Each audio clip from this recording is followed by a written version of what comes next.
Salve, salve, galera! Que coisa boa, meu grande abraço para todo mundo que está nos acompanhando agora aqui ao vivaço. É isso mesmo, você que está comigo agora aí, me acompanhando de perto, de olho. Professor, atualidades, mês de maio, né, professor? É exatamente, pessoal do céu, como é que chega rápido, né? É voando.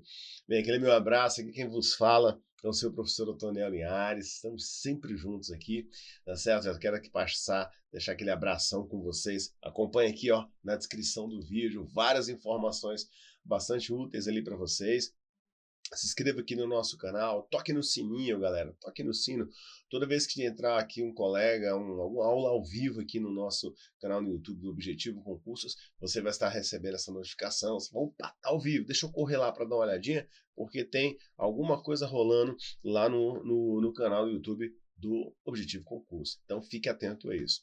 Bem, para quem já está acostumado aqui conosco, o nosso grande projeto de atualidades é mensal, né? Então, todo mês, terminou o mês, fechou o mês, igual agora, pô, fechamos o mês de maio, estamos no mês de junho, você vai ter atualização. Sempre você vai ter uma atualizaçãozinha básica aqui, falando de atualidades, o que está rolando, né? Então, o importante é você ter essa consciência de você saber que atualidades caem em concurso público em formato de questões, em forma de redação, quer ver uma dica de ouro aqui?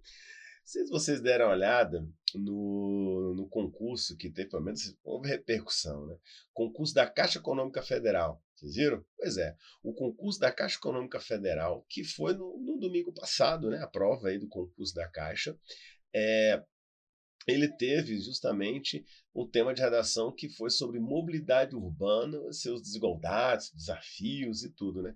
Muita gente estava estudando aquele concurso da Caixa e estava achando que iria vir assunto sobre banco na era digital, questões financeiras, e muito pelo contrário, né? O que a banca fez? Ela trata de um assunto sobre a questão da mobilidade urbana, que é uma temática que a Caixa Econômica trabalha quando vai fazer construções de Minha Casa Minha Vida, financiamentos em casas e tal.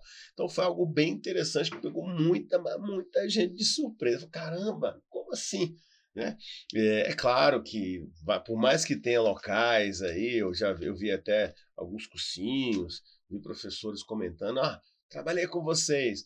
Falei, olha, gente, eu entendo, todo mundo nessa hora quer trabalhar com assunto mesmo, mas, espera lá, é um assunto que realmente foi diferenciado. Por mais que você estude tudo em atualidade, sempre vai ter uma surpresa dessa, ainda mais quando é um concurso da Caixa. Vou dar um exemplo.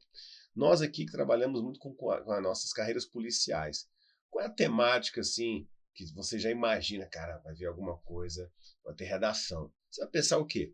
A questão ela vai ser, a redação vai ser sobre tema da área de segurança pública, violência, alguma coisa do gênero. E aí, de repente, a banca vai lá e fala assim, vamos falar sobre a questão das desigualdades sociais, da insegurança alimentar que o Brasil vive. Então, ele tem uma outra pegada. Você tem que fazer tudo, tem que estudar tudo? Tem. O maior possível quantidade de temas, você não pode ser pego de surpresa lá na hora. Então, é atualidades. Por isso que aqui no Objetivo, a gente está trabalhando atualidades mês a mês. Fechou o mês? Opa, corre aqui, vem no nosso canal, você vai estar vendo atualidades do mês aí que passou. Então agora estamos aqui falando de atualidades do mês de maio, que é justamente esse grau de importância que você precisa saber comigo. E eu quero aproveitar também, para vocês e fazer aqui uma observação fantástica, já está na minha tela, o Objetivo Concursos está concorrendo ao IBEST, né, que é essa grande premiação na categoria de Educação IBEST 2024. Então, você que é aluno nosso, que está assistindo essa aula, que gosta do material produzido aqui na área de educação pelo Objetivo Concursos, pega seu celular agora, coloca aí no QR Codezinho, nesse QR Code nosso. Cadê ele? O QR Code está aparecendo. Opa, tá bem aqui na frente, você está vendo ele aí já, né? Olha aí no QR Code. Mostra, coloca a câmerazinha e já vai ser redirecionado direto para essa votação. Categoria Educação Prêmio IBEST 2024, é o Objetivo Concursos concorrendo, e eu peço para você, vote na gente, vote na gente. Você está votando em mim, não, você está votando em toda a galera, todos os professores, toda a equipe aqui, desde a nossa galera da técnica, aqui do nosso Objetivo Concursos, até você, aluno. Esse prêmio, na verdade, é para você, sabia disso? Você que acompanha o Objetivo, você que está sempre atento a essa maestria de aulas, né? Porque o que a gente faz aqui é pensando em você, meu querido, minha querida aluna. Então, aproveita, corre lá.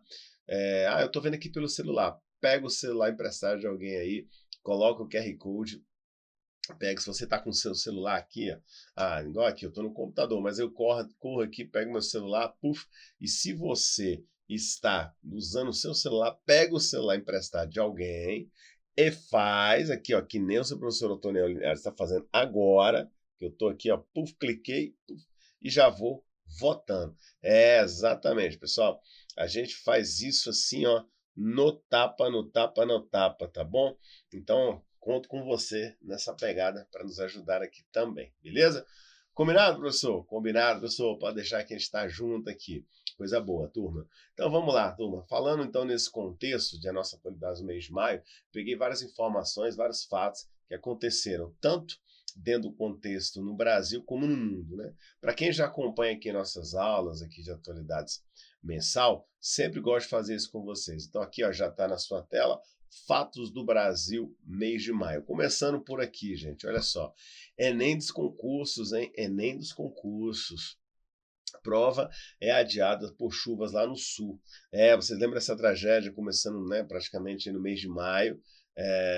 Foi muito tenso. Então, diante das enchentes históricas lá no sul do Brasil, o governo federal decidiu adiar as provas do Concurso Público Nacional Unificado CPNU, né? A gente coloca, ou CNU pode ser também. O Enem dos concursos previsto para o dia 5 de maio. Era bem no comecinho, né? Então você teve a transição de chuvas ali que já pegaram o contexto de final de abril e início de maio tenso. A informação ela foi confirmada pelo governo federal na tardezinha no dia 3 de maio. O governo confirmou que a decisão foi motivada pelas chuvas torrenciais atingiram o sul do país, especialmente no Rio Grande do Sul. Então nós tivemos esse grau de tensão no sul, mês de abril, tenso com contexto de chuva, e as chuvas não cessaram por lá. Hoje mesmo eu estava observando, aliás, a semana, né, toda que passou, a população acompanhando a meteorologia, o nível da água baixou, deu uma secada, mas daqui a pouco, pá, de novo, começou a chuva intensa. Então, o grau de preocupação com toda a população está de alerta máximo.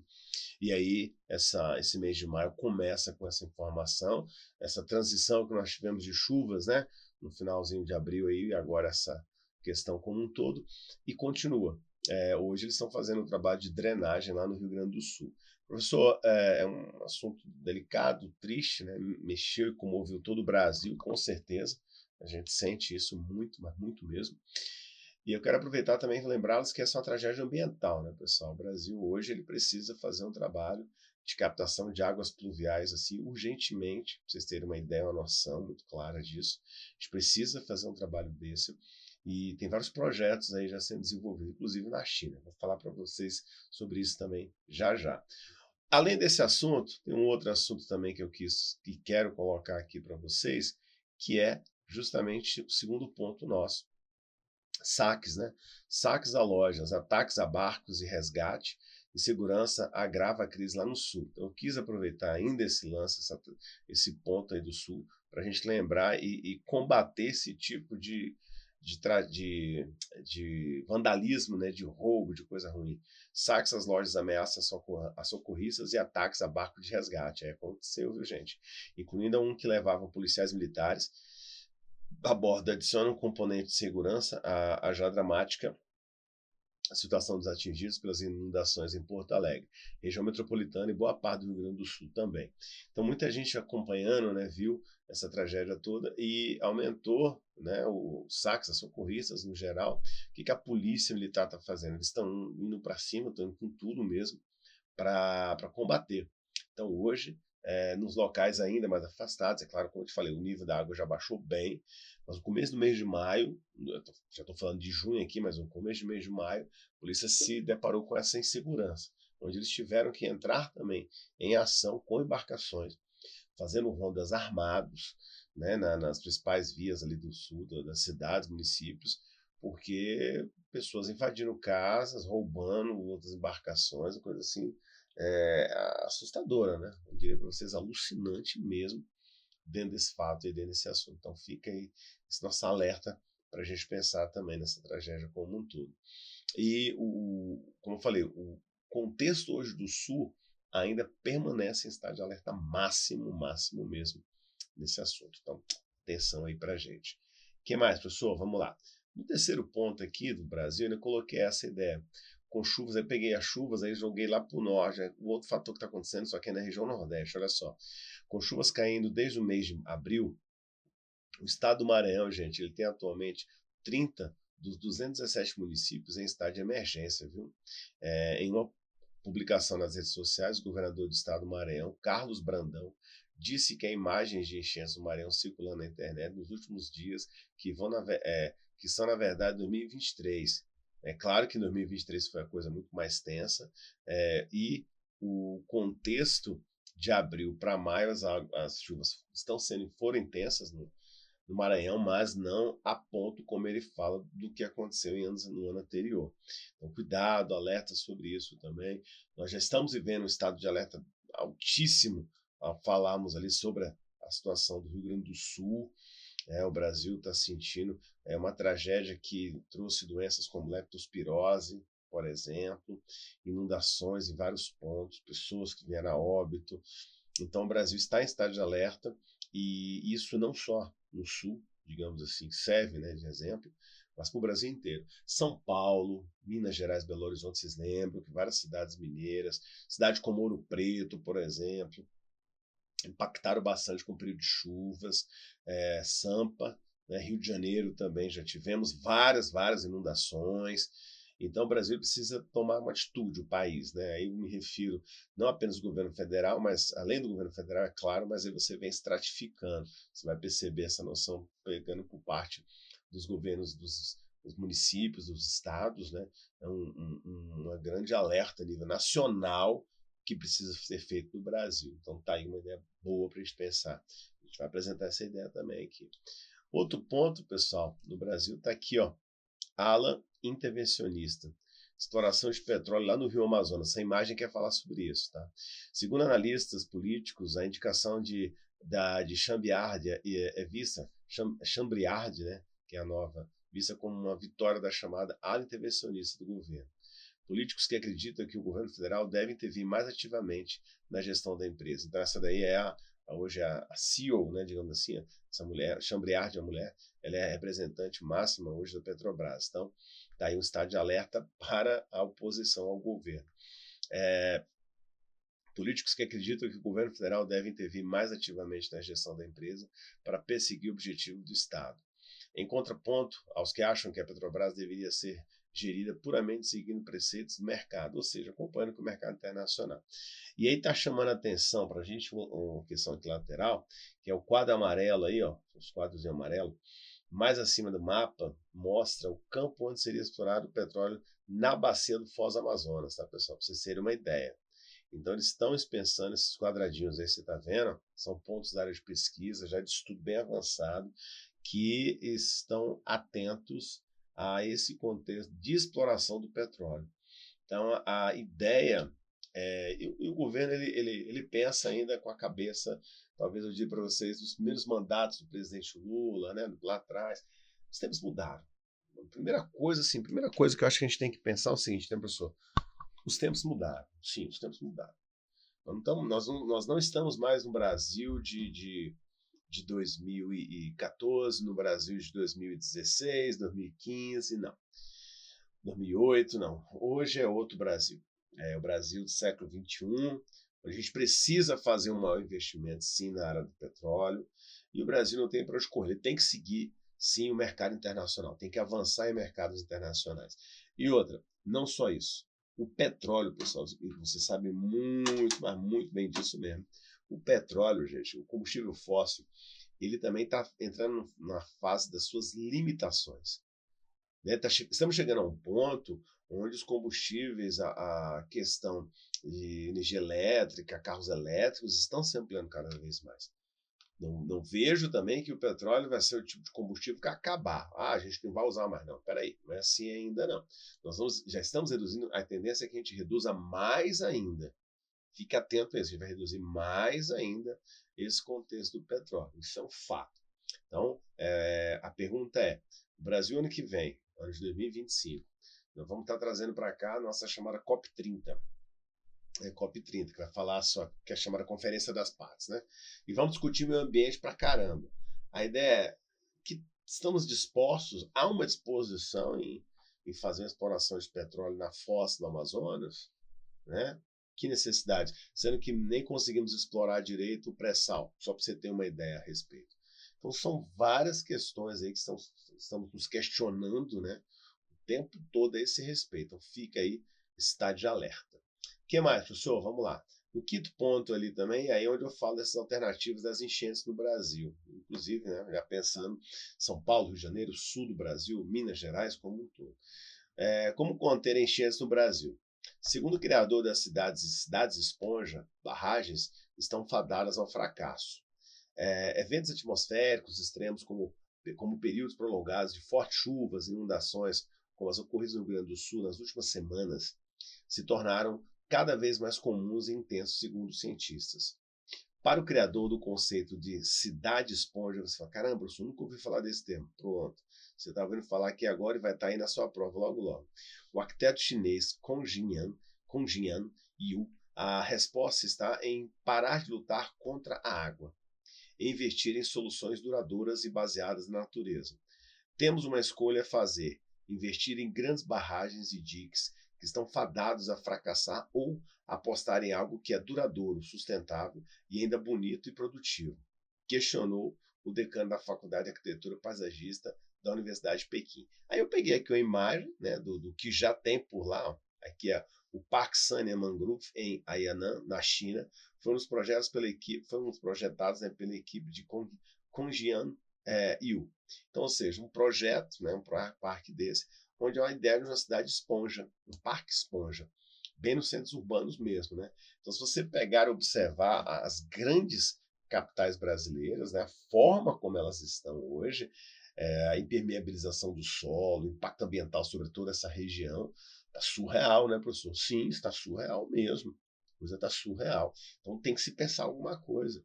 O Rio Grande do Sul, gente, é um estado que há muitos anos ele já vem perdendo a sua fauna nativa, ele já vem perdendo a sua flora nativa, ele já vem perdendo mesmo a sua vegetação nativa, e em prol de pasto, em prol de áreas, muito poucas áreas, né, verde ali dentro que nós temos. Então há uma preocupação muito grande no Sul hoje em dia quando se trata dessa questão, não só no Sul, no Brasil como um todo. No Brasil como um todo. Então, a visão que se imagina aí sobre essa ideia de cidades esponja é um caminho. Que a própria questão da captação das águas pluviais, por exemplo, né, professor? Isso, captação das águas pluviais. O que a China vem fazendo e está conseguindo fazer já é um trabalho fantástico de recuperação, pensando a longo prazo. Então, está aí uma dica, né, para o Brasil. O Rio Grande do Sul é um estado onde procura estar, na verdade, sempre à frente, né? Inovações é investimento. Né? O país como um todo. Hoje nós temos grandes fronteiras agrícolas que estão sendo reduzidas, estão sendo dizimadas. A gente fala, por exemplo, do Rio Grande do Sul.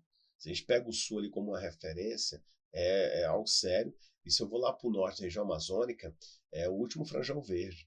Então, a partir do momento que a gente começa a fazer o desmatamento daquelas áreas ali, há algo preocupante porque você tá matando justamente vegetação nativa. É ela que sustenta o solo, é ela que sustenta. Não é pasto, não. Hoje o Brasil ele quer investir em agronegócio, mas nós temos uma grande quantidade de área já plantada.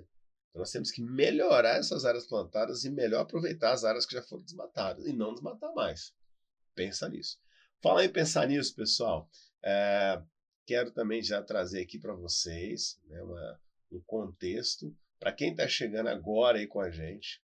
O Objetivo Concursos está concorrendo ao IBEST, Premiação IBEST 2024, categoria educação. Então, o cursinho que você acompanha, o cursinho que está levando você à aprovação, está concorrendo ao IBEST 2024. Quero pedir a vocês, então, essa força. Aqui essa tarjetinha nossa tem o QR Code, coloca o seu celular aí, ou pega o celular de alguém, já que se você estiver vendo pelo celular também, escaneie esse código. E aqui na descrição do nosso vídeo também sempre tem informações sobre o assunto do IBEST, aí, links que vão te levar direto para a votação. IBEST 2024, categoria educação. É Objetivo Concursos fazendo a diferença. Vem com a gente. E vamos estar dando continuidade, então, professor? Vamos sim. Dando continuidade, então, aqui ao nosso contexto, outros assuntos do Brasil, ponto 6. Congresso derruba vetos de Lula e restringe ainda mais a saidinha. Pessoal, galera da área de segurança pública, atenção, alerta sobre esse assunto aí, viu? Eu quero você 100% em estado de alerta comigo. O que eu destaquei? Olha só. O Congresso, gente, ele derrubou na noite do dia 28 de maio os vetos presidenciais ao projeto da saidinha de presos do semiaberto, na prática restringindo ainda mais esse benefício. Com a decisão dos parlamentares que votaram em sessão conjunta da Câmara e do Senado, a saidinha só será permitida para fins educacionais, em cursos supletivos profissionalizantes, de ensino médio ou superior. A possibilidade dos presos saírem para visitar a família e participar de atividades sociais que haviam sido mantidas pelo presidente Lula foi derrubada pelo parlamento nessa terça passada da semana, aí, na última semana de maio. Na Câmara, a derrubada do veto recebeu 314 votos favoráveis e 126 contrários no Senado, 52 votos favoráveis e 11 contrários. Mas o autor do projeto original, o deputado Pedro Paulo, avaliou que o texto final ficou muito rigoroso. Ele mesmo. Isso aqui é uma avaliação do autor do projeto, tá, gente? Uma ínfima minoria comete um delito quando sai. De um total de 34 mil presos que tiveram direito ao benefício na saída do estado de São Paulo no Natal de 2023, apenas 81, nenhuma mulher, cometeram crimes e de menor potencial, argumentou o deputado. Então isso, ele falou de um universo de 34 mil. Aquela questão, né? Ele pesou a mão e continuou com a mão pesada. A saidinha é esse lance, né, pessoal? A galera que trabalha, o pessoal que é o semiaberto, questão de escola, educação, tudo isso vai continuar. Então, há outro detalhe também. Agora vamos aguardar as pressões, né, dos direitos humanos, todo um contexto que o Brasil tem para ter essa percepção sobre essa ideia da saidinha. Lembrando a vocês que isso tem jogo político, né, professor? Com certeza, pessoal. Nós tivemos 4 anos de governo Bolsonaro e não se discutiu isso, não se levou isso para frente, se falou, mas não apresentou, não foi. E aí você tem agora um governo que tem a pauta social, que é uma pauta social mesmo, que o PT é um partido de esquerda, o governo é de esquerda, não tem como negar, isso é fato, para eles é óbvio, é uma ideologia. E aí os congressistas colocam essa pauta.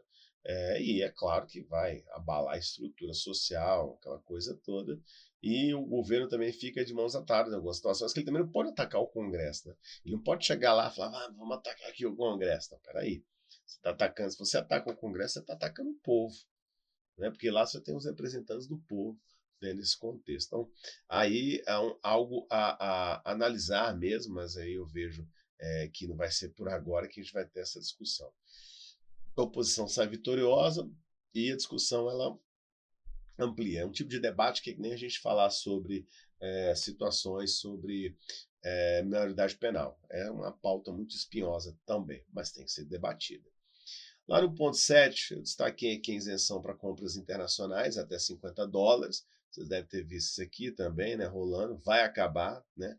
O que significa o avanço do projeto no Congresso? Gente, bem, a Câmara dos Deputados aprovou em votação simbólica, na noite do dia 28 de maio, recente, um projeto que prevê acabar com a isenção do imposto de importação para compras internacionais de até $50, cerca de R$258, impondo uma taxação de 20% do valor. Pesado, hein? Para compras acima de $50. O texto prevê manter a taxação de 60%. O projeto agora segue lá para votação no Senado. O resultado da Câmara veio após semanas de negociação entre o governo Lula e o Congresso. Mais cedo, nessa terça, né, que foi a votação lá no dia 28 de maio, Lula e o presidente da Câmara, Arthur Lira, se encontraram para discutir o projeto. O que está por trás do projeto? O que está por trás do projeto, gente, é a ideia de valorização dos produtos nacionais, né? Valorização do produto nacional. Mas é muito complicado isso, né? Sim, primeiro nós temos uma grande parceria com a China, que é a principal fornecedora de produtos como plataformas como Alibaba, AliExpress, Shein e muito mais. E esses produtos vêm com baixo custo para o Brasil, baratíssimo, né? Por quê? Porque, primeiro, que a China tem um grande acesso à matéria-prima em larga escala, e mão de obra barata na China também. Então, um produto que é comercializado, vamos dar um exemplo aqui, uma calça que você compraria aqui por 200, 300 reais no Brasil, pela Shein você compra esse mesmo produto por 50, 60 reais. Professor, mas a qualidade? Mas o modelo é muito semelhante, é isso que conta no comércio, né? Então você vê que é uma discussão ampla, uma discussão que vem com força. Já tinha aberto algumas exceções a respeito disso e a coisa continua em isenção. Então bora ficar acompanhando, porque com certeza, se você não compra, você conhece alguém que compra produtos aí com esses valores ali dentro de $50, né? Ou dessas plataformas, como eu falei, um Alibaba da vida, um AliExpress da vida, e por aí vai, uma Shein da vida também. Vai mexer e está mexendo com o mercado já como um todo de consumos aqui. O que mais? Privatizar as praias. Meu Deus, isso aí tá rolando? Galera nossa aí do Nordeste que tá por aí, ó. Essa é uma notícia real, viu, gente? O que está em jogo na PEC criticada por abrir portas para a privatização de praias no Brasil, gente. É o fim da picada. Uma proposta de emenda constitucional PEC que tramita no Senado pode permitir a transferência da propriedade de territórios no litoral, hoje sob domínio da União, para estados, municípios e proprietários privados, tá, gente? Então vocês, não pode entrar aqui não. Deixa eu cortar aqui. Não, você não pode entrar porque essa praia aqui é privada. Aí você fala, professor, já tem, né? Tem sim, pessoal. Tem alguns locais aí, alguns resorts no Brasil afora, onde eles já fazem uma cercada, né? Isso é muito corriqueiro. A pessoa pode ter acesso a uma pequena faixa ali, mas usufruir mesmo, ela vai ter que pagar e tal, já é uma coisa pesada isso aí no nosso país, verdade, tá? O assunto, né, ele voltou à tona, aqui, ó, após a realização de uma audiência pública da Comissão de Constituição e Justiça, CCJ, na casa no dia 27 de maio, super recente também, viu, turma? Durante a reunião que contou com a participação de membros do governo federal, de representantes de alguns municípios da sociedade civil, os senadores ficaram divididos em torno do tema. Para ser aprovada, essa PEC precisa ser votada em plenário no Senado e receber o apoio de pelo menos 3/5 dos senadores, 49, né, tá o número. Mas, até o momento, não há previsão de quanto ela será votada. Segundo informações divulgadas pela Globo News, o presidente do Senado, Rodrigo Pacheco, decidiu frear o projeto por enquanto. Se houver modificação substancial no Senado, o texto precisa voltar para a Câmara. Você sabe, mudou lá, mudou o texto na Câmara, no Senado, volta para a Câmara para outra apreciação. Mas é aquela questão, turma, com certeza tem muita gente aí de olho nesse projeto e muita gente interessada, tá? Nono ponto, quem compete com o Brasil pela liderança do Sul Global? Gente, Sul Global é o hemisfério sul, tá? Então, quando a gente fala Sul Global, eu estou me referindo a todo o contexto do hemisfério, tá? Só para você ter uma ideia, toda essa pegada do hemisfério. Em seu terceiro mandato, o presidente Lula tem sido apontado como um dos principais candidatos para liderar o chamado Sul Global, em sua busca por mais prestígio para países em desenvolvimento, principalmente na América do Sul, África e Ásia. Ao longo do segundo semestre de 2023, gente, o Brasil ocupou a presidência temporária do Mercosul até novembro deste ano. O país também ocupa, gente, a liderança rotativa do G20. Tá lá, grupo que reúne 19 principais economias do mundo, além da União Europeia e da União Africana. Em 2025, ano que vem, o governo brasileiro ainda assumirá a presidência do BRICS e sediará a 30ª Conferência sobre Mudanças Climáticas, COP30. Apesar do nome, o Sul Global nada tem a ver com a divisão geográfica, mas sim com as estruturas socioeconômicas, tá, gente? Hemisfério Sul, questões socioeconômicas entre essa galera toda aí, mas também envolve países do norte, sim, do centro e tal. O Sul Global seria mais porque você tem essa perspectiva, questões socioeconômicas envolvendo uma África, o Brasil, né? Então, essa questão mesmo para distinguir quem é quem, somente isso. E aí eu ainda destaquei alguns pontos sobre isso. Olha aqui, ó. A influência da China no sul global deve ultrapassar a dos Estados Unidos em 2035, né? Índice de capacidade da influência bilateral de cada país, ó. China, Estados Unidos. Você vê que a China ela está se tornando a liderança econômica. Então, eu posso dizer, professor, que há essa ideia de uma liderança econômica. Exatamente, pessoal. Então, nós temos uma grande liderança econômica por aqui. Aí você vê a Índia também em ascensão. E aí, que aqui, na verdade, professor, o que, que nós temos? Nós temos aqui, ó, gente, nós estamos falando da turma dos BRICS, né, professor? Exatamente, pessoal. Nós estamos falando sobre a turma dos BRICS nessa jogada nossa. Os dados do FBIC apontam maior influência chinesa em 31 países do G77, com destaque para Paquistão, Bangladesh, Rússia e outros estados do Sudeste Asiático. O outro foco na influência chinesa é a África. A China, gente, ela apoiou vários movimentos de independência africanos durante a Guerra Fria. E atualmente a presença, né, quando a gente pega ali também da potência asiática no continente, se manifesta, tá, principalmente por meio de investimentos externos, diretos, ajuda financeira, projeto de infraestrutura e empréstimos. Então, a China tem ideia, inclusive, de Banco BRICS, né, professor? Tem ideia de Banco BRICS e muito mais. Então, uma coisa bem acalorada, né, economicamente ali. E ainda eu chamo a atenção dentro desse assunto para esse ponto aqui, o Brasil e as agendas prioritárias de Lula também, né? Que aí dentro disso, dentro desse assunto aí do Sul Global. Para muitos analistas, o Brasil também é candidato forte ao posto de líder do Sul Global. A ideia foi bastante debatida durante os 2 primeiros governos do presidente Lula, que sempre teve esse como uma de suas agendas prioritárias em termos de política externa. Com a volta do petista para um terceiro mandato, o país voltou a ser apontado pela imprensa internacional como uma voz nesse debate. Gente, Lula está se autodenominando o novo líder do Sul Global e desviando a atenção do Ocidente, diz uma matéria de abril do jornal britânico The Guardian. A reportagem afirma que 2024 será um teste para a ambição do presidente, já que o Brasil está na presidência rotativa do G20, sim, e sediará a reunião da cúpula do grupo em novembro, além da COP30 em 2025. É aquela questão, né? O Lula está jogando para a plateia ainda. O Lula tem 2 pontos. Ele tem que começar a pegar as rédeas do Brasil em questão econômica, em questão de geração de emprego, questões sociais, e ele também tem que ter essa força no mercado internacional.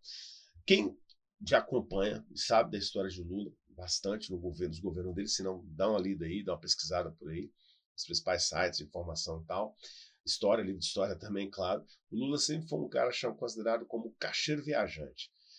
No seu segundo mandato como presidente mesmo, ele viajou muito no mundo inteiro, vendendo o Brasil, ofertando o que o país tem a oferecer, mercadorias, produtos prontos, manufaturados e muito mais, e muita matéria-prima. Então isso ganhou uma grande repercussão dentro do contexto do presidente Lula no mundo mesmo, né? A força que o Lula sempre teve. E agora, até agora, o Lula não mostrou para que veio. Né? Então, fala-se muito e faz-se pouco. Essa, para o mundo, vai ser uma boa observação aí para frente. Tanto que dentro desse fator do mundo ainda, eu cito aqui do sul global, os 10 países que o Brasil mais influencia no G77, que é a influência do sul global. Né? Então, Uruguai, Paraguai, Argentina, Chile, Bolívia, Colômbia, Trindade e Tobago, Peru, Santa Lúcia e Guiana. Na prática, atualmente, tais interesses se manifestam principalmente por meio, gente, do grupo do 77, G77 das Nações Unidas. Né?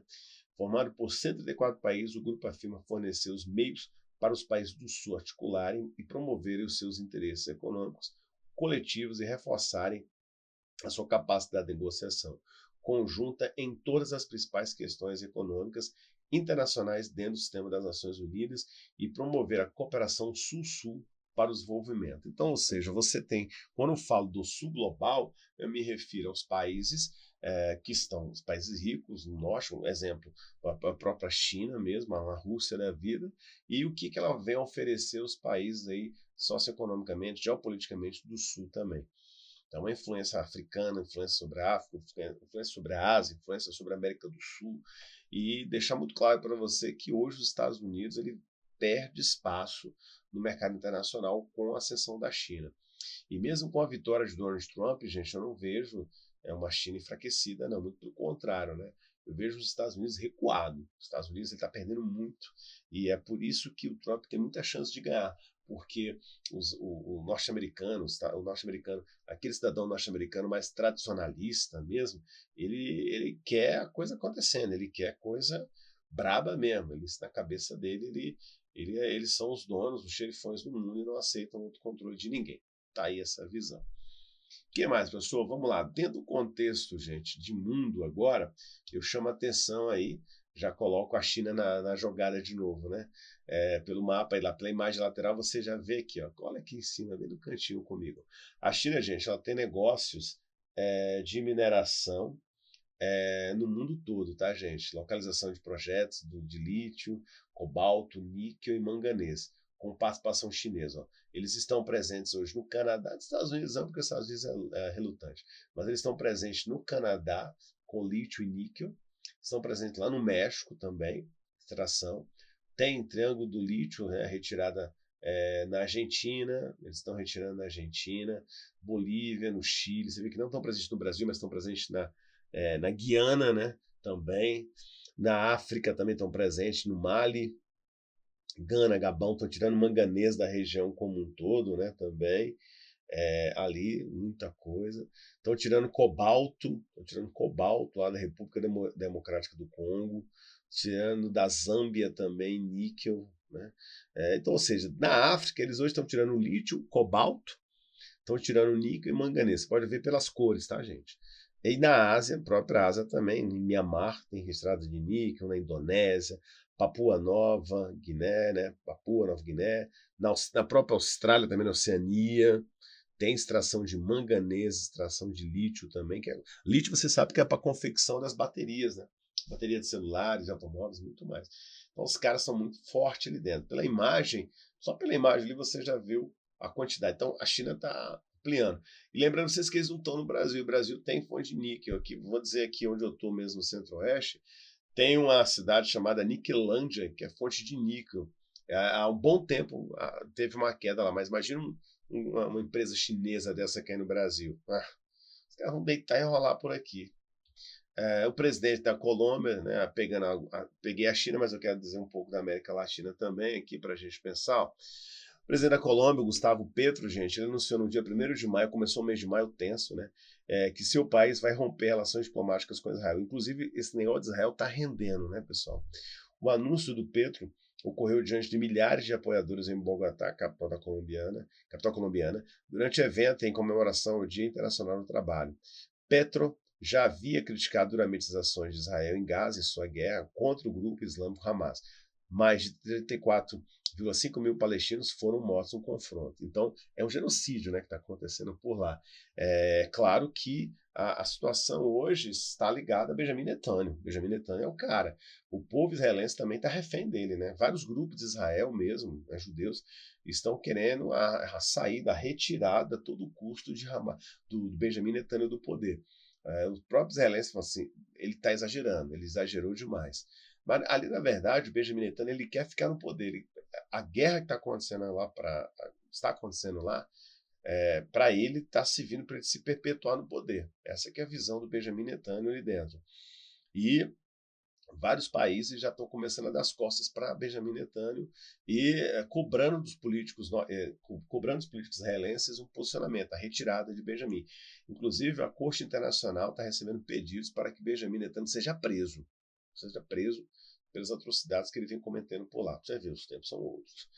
E no segundo ponto, né, esse que eu acabei de citar, só para colocar, que é a tensão gerada pelo avanço da mineração chinesa ao redor do mundo. Né? O mundo todo está aí com medo da China avançando.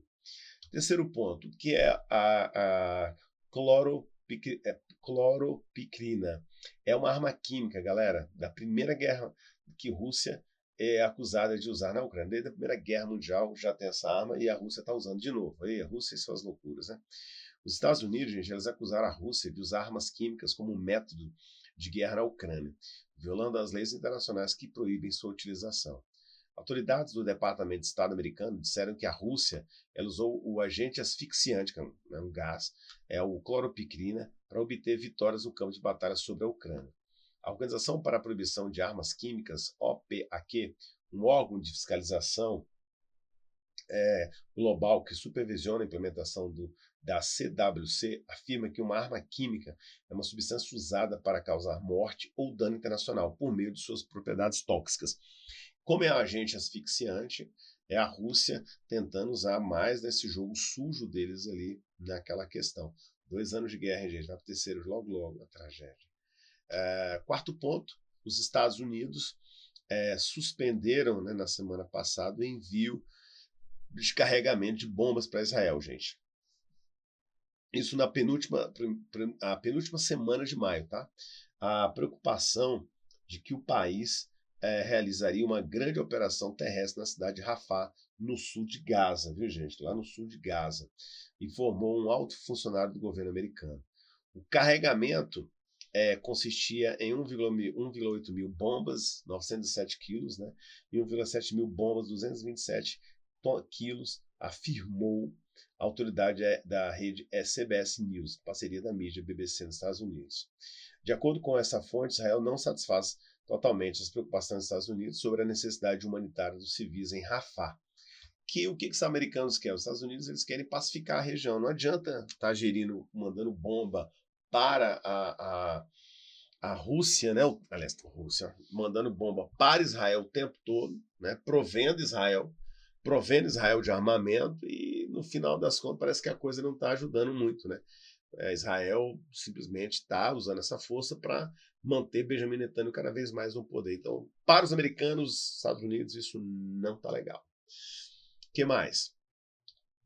O Bancor. Gente, eu peguei uma ideia que é oriundo lá do período ali pós-Guerra Fria, tá? Pós-Segunda Guerra, início de Guerra Fria, antigo, mas que virou fazendo também comemorações esse ano agora, de 2028, e maio foi um momento marcante para o Bancor, a ideia do Bancor, que é um projeto de moeda única global, cujo fracasso permitiu a hegemonia do dólar. Isso lá atrás ainda, né? Os britânicos, gente, acabaram por ceder, porque para reconstruir a sua economia, depois da guerra, depois da Segunda Guerra, precisavam de uma ajuda que só os Estados Unidos estavam em condições de fornecer.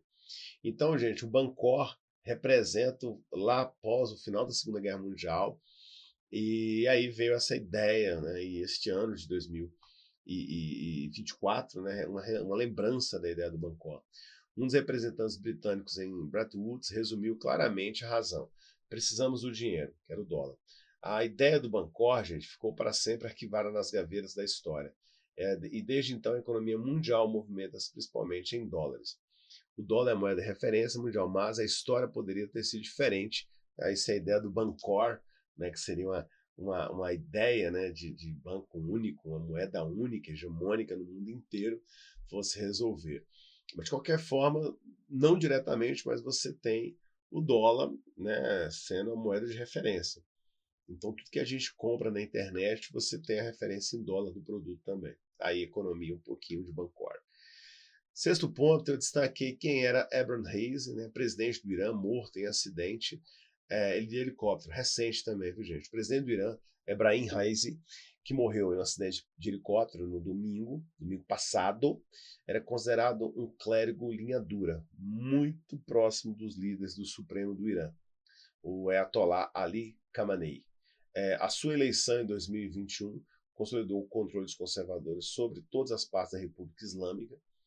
Ex-chefe judiciário do Irã, o político de 63 anos, sucedeu Hassan Rouhani após uma vitória esmagadora em uma votação que viu muitos candidatos moderados e reformistas serem barrados e a maioria dos eleitores sem conseguir votar.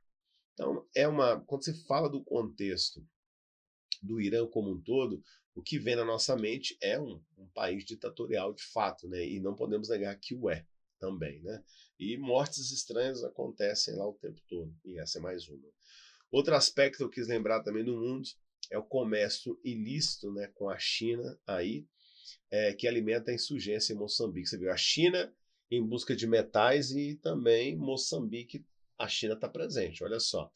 com valor estimado de 23 milhões de dólares, cerca de 120 milhões de reais por ano, o contrabando de madeira, viu, gente, das florestas antigas de Moçambique para a China ajuda a financiar a brutal insurgência islâmica em uma grande rede criminosa no norte do país africano, né? Porque eles estão interessados em ganhar dinheiro, né?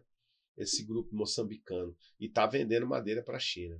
O comércio ilegal de pau rosa foi relacionado ao financiamento de violentos militantes moçambicanos ligados ao grupo autodenominado Estado Islâmico, na província de Cabo Delgado, segundo dados da ONG, Agência de Investigação Ambiental, EIA, na sigla em inglês. Analisando pelo BBC, a organização se dedica a denunciar supostos crimes ambientais.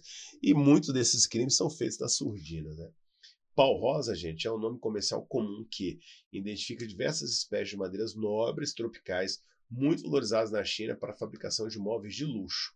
Veja você, então é um mercado milionário, movimentando 23 milhões de dólares ano, isso é estimado, e esses valores estão financiando grupos terroristas do Estado Islâmico, insurgentes islâmicos dentro de Moçambique. É um mundo gigante onde a China está explorando todos os lados. É metais preciosos, minerais, madeira. Então a China, enquanto os Estados Unidos, né, uma figura retrógrada de presidentes, eu me refiro ao Biden, me refiro ao próprio Trump, tá, galera? Fica aí uma brigazinha comercial com a China. A China está ampliando seus tentáculos. Pelo aquele mapa que eu mostrei, você vê o tanto que a China está presente no mundo. Atenção, né? Ponto 8. Milhares podem estar soterrados após deslizamento em Papua Nova Guiné.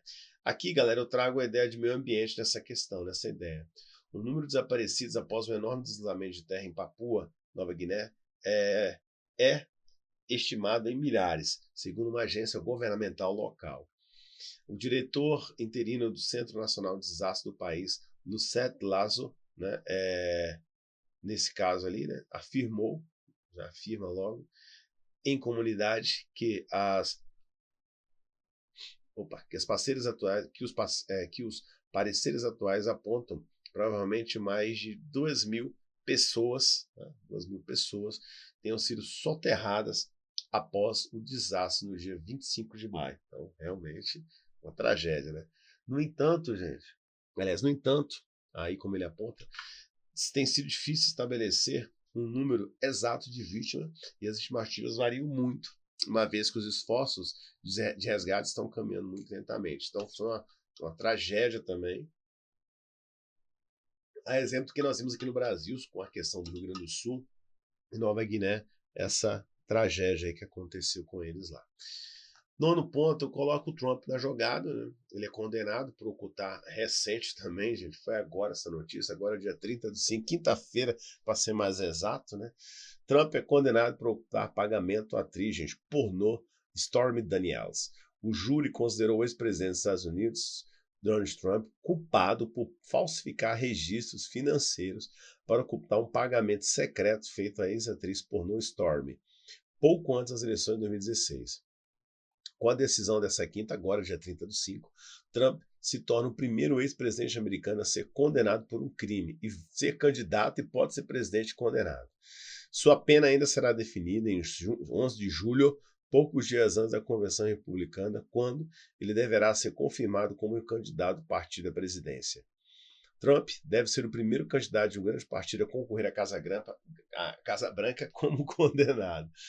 Gente, é cômico, né? E detalhe, hoje ele é o candidato a presidente dos republicanos. Ele é o homem do dinheiro. O cara tem o Partido Republicano na mão. Para vocês terem ideia, o Partido Republicano está aqui, comendo na mão dele.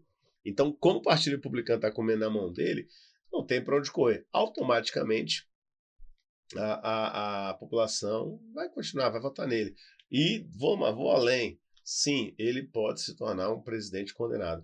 A lei norte-americana não existe nos Estados Unidos uma lei que um condenado, né, que está respondendo liberdade ou simplesmente com um caso dele que vai pagar uma pena alternativa e tal, que possa ser presidente. Nada impede isso dele. Então, a ver, né, nessa situação lá. E os memes seguem, né? Os Estados Unidos copiou o Brasil, né? Também vai ter um presidente condenado como aqui. só joguei a ideia para vocês aí, então fica essa observação ali, porque também não podemos negar que o presidente Lula, sim, foi condenado, foi preso, pagou pena e tal, e, enfim, e teve esse histórico também dentro da sua vida pública e política como um todo. Vamos embora para as questões. Separei algumas questões boas aqui para a gente fazer. Tem questões inéditas aqui das que eu separei, tem questões que para vocês verem, tudo que a gente fala aqui vira questão depois, né? Essas aqui foram do comecinho aí de 2024, assuntos que eu até já tratei com vocês nas outras aulas de atualidades. Primeira questão. Leia a seguinte manchete publicada no portal Terra. Brasil tem 75 mortos por dengue e casos prováveis passam de 500 mil. Isso aqui foi 2023, 2024, né, professor? Sim. A principal forma de transmissão da dengue é qual, galera? Essa é boa, hein? Por meio de fontes de água, alimento, pela picada dos mosquitos egípcios, pelo contato pessoal, pela secreção da saliva ou pela relação sexual homo ou hétero? Não. Tá bem clara, pela picada do mosquito. Atenção aqui, né, professor? Isso, B de bola. O gabarito aí tá na tela já. E um comentáriozinho rápido aqui, ó. Os dados sobre a incidência da dengue no Brasil são alarmantes, como mencionado na manchete do Terra. Em relação à questão, a alternativa correta é a B, que afirma que a principal forma de transmissão da dengue é pela picada do mosquito Aedes aegypti, aí, né, como a gente tem referência. Isso está correto de acordo com a literatura científica, né, e dados também, né, gente, que nós temos ali, Ministério da Saúde e Organização Mundial de Saúde, confirmam que a transmissão ocorre principalmente através da picada desses mosquitos infectados que se proliferam em ambientes urbanos e domésticos. Então, tá aí a ideia pra gente. Beijo de bola. Questão número 2. Fugitivo, lembra que eu falei desse fugitivo de Mossoró em abril, hein, gente? Fugitivo de Mossoró, como a polícia interceptou o comboio do crime e capturou detentos a 1.600 km de presídio. Após o quê? Vamos preencher de forma, de acordo com a referida notícia, essa alternativa que completa corretamente as lacunas.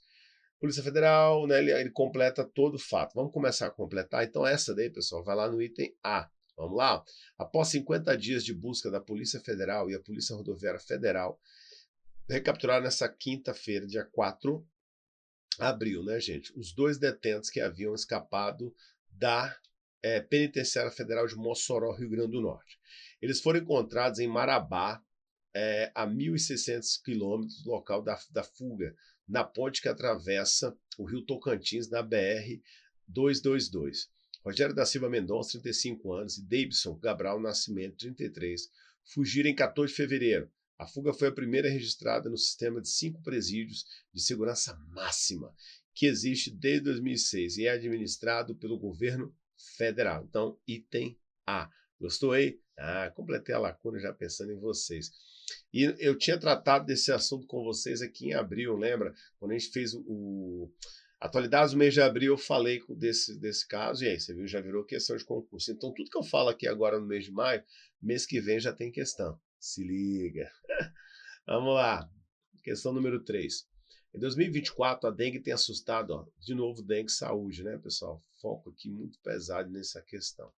A população brasileira, em função dos índices de transmissão e casos de óbito, no estado do Rio Grande do Sul, os dados até o início de abril mostram que, detalhe, inclusive no Sul agora, com essa questão das chuvas piorando cada vez mais, né?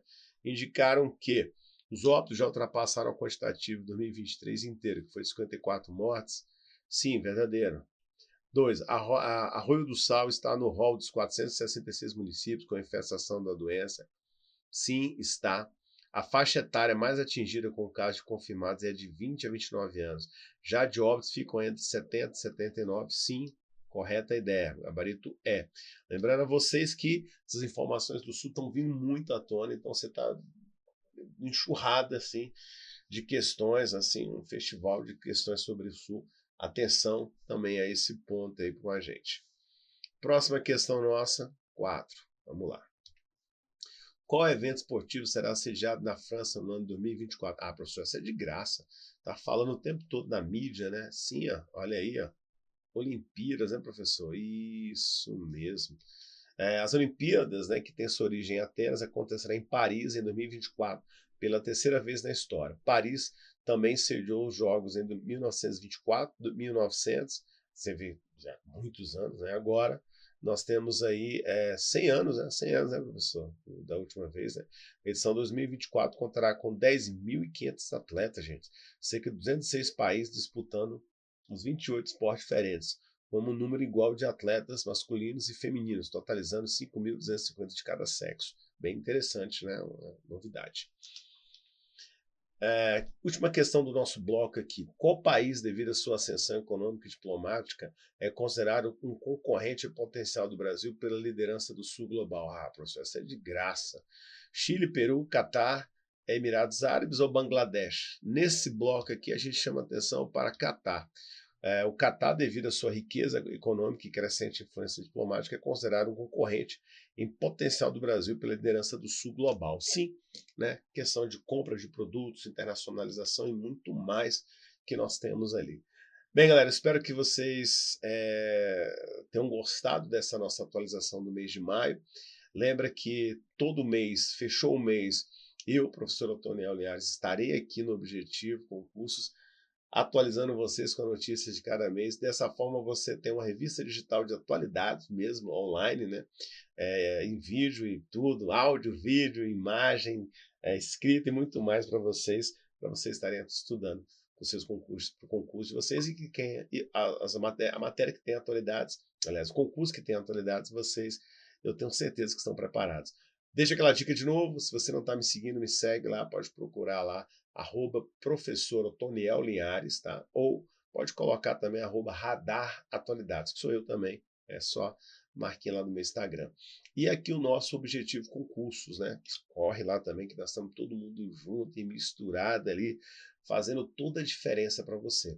Lembre-se, dá uma olhada nos principais sites de notícias, g1.com.br, BBC Brasil, UOL, o site do UOL também, acompanhe, Folha de São Paulo, os sites de principal circulação no Brasil, informações. Professor, televisão, claro, vale, mas sempre dá uma pesquisada também em sites de notícia, que são muito bons. O próprio Google News, né? Você tem o Google Notícias, né? Você coloca lá Google Notícias, aparece, professor, eu gosto de utilizar muito a Microsoft, que é o Edge. Utilize, não fique passa batido, não. É importante você estar atento a todos esses sites de notícias, a informações que vão chegar diretamente para vocês, não tenho dúvida disso, tá bom? Aquele abraço para vocês, turma, e até a próxima, se Deus quiser.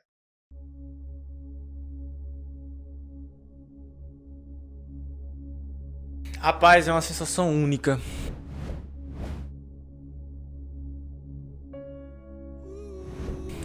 Quando eu procurei meu nome naquele 28 de maio deste corrente ano, foi uma sensação única.